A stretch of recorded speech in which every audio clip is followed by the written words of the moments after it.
వీళ్ళు మిగతా విషయాలన్నీ వీళ్ళు ఇట్లటన్నీ కథలన్నీ మనకు సోది చెప్తారు. ఆ సోది అంతా మనం వినమని చెప్పి మన చెవిలో పూలు పెడతాం. సార్ మీ దగ్గరే ఒక సీనియర్ జర్నలిస్ట్ ఉన్నారు, మీ పార్టీ జనరల్ సెక్రటరీ, ఆయన అరెస్ట్ చేశారు. అంటే ఇలాంటివి అడ్డుకోలేకపోతున్నారు సార్? అంటే అడ్డుకోలేవా సార్?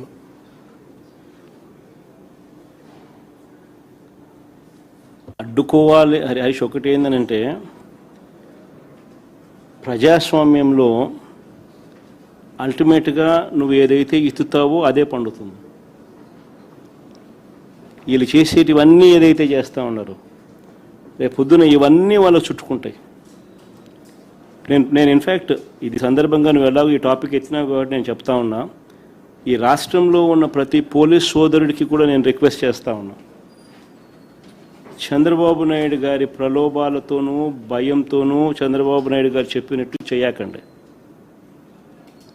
ఎందుకంటే రేపు పొద్దున వీటి అన్నిటి మీద ఎంక్వైరీలు జరుగుతాయి.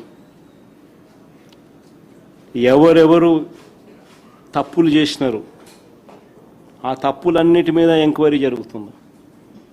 ఎంక్వైరీ జరిగి ఆ తప్పు చేసిన అధికారులందరినీ చట్టం ముందు నిలబెడతాం దోషులుగా. రిటైర్ పోయినా కూడా తీసుకొస్తాం. సప్త సముద్రాల అవతల ఉన్నా కూడా తీసుకొస్తాం. లుకౌట్ నోటీసులు ఇస్తాం. అన్ని రకాలుగా ఏమేం చేయాలని అన్ని చేస్తాం. అందుకనే గవర్నెన్స్లో ఉన్న వాళ్ళు ఖచ్చితంగా వేసే ప్రతి అడుగు కూడా రేపొద్దున ఇదే మనకు చుట్టుకుంటే ఎలా అని ఆలోచన చేసి వేయాలి. చేసేది ప్రజలు ఇచ్చిన అవకాశం, దేవుడిచ్చిన అవకాశం, ప్రజలకు మంచి చేయమని చెప్పి నేను ముఖ్యమంత్రి స్థానంలో కూర్చోబెట్టాను. ఆ ముఖ్యమంత్రి పదవిని ప్రజలకు మంచి చేయడం కోసం ఉపయోగపట్టాలి, కానీ కక్ష తీసుకోవడానికి కోసము లేకపోతే మీకు వ్యతిరేకంగా ఎవరైనా మాట్లాడితే వాళ్ళ మీద తప్పుడు కేసులు పెట్టి వాళ్ళ జీవితాలను నాశనం చేయాలని చెప్పి చూడడం అన్నది దుర్మార్గం. అందుకే ప్రతి పోలీస్ సోదరికి చెప్తా ఉన్నాం, రేపొద్దున మీరు ఇరుక్కుంటారు. చంద్రబాబు నాయుడు గారి ప్రలోభాలకు దయచేసి లొంగాకండి.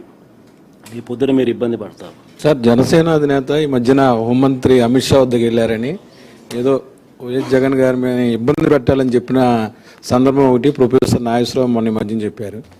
అయితే అమిత్ షా చివాట్లు పెట్టి రాజకీయాల్లో నమ్మదగిన వ్యక్తి చంద్రబాబు కంటే జగనే బెటర్ అని అన్నట్టు కూడాను ఆయన అన్నారు. అది బాగా ట్రోల్ అవుతుంది ఇప్పుడు. అది ఆయన చూసిన ఆయనకు తెలిసిన ఎక్స్పీరియన్స్తో ఆయన చెప్తా ఉన్నాడు. చంద్రబాబు నాయుడును చూసినాడు, జగన్ను చూసినాడు. ఇప్పుడు చంద్రబాబు నాయుడు గారి పాలన చూస్తూ ఉన్నాడు, జగన్ చేసిన పాలనను చూశాడు. ఆయనే కాదు, ప్రజలంతా కూడా చూసినారు. కాబట్టి ఎవరి నోట్లో అయినా కూడా, ఎవరి నోట్లో నుంచి వచ్చినా ఇవే మాటలే వస్తాయి.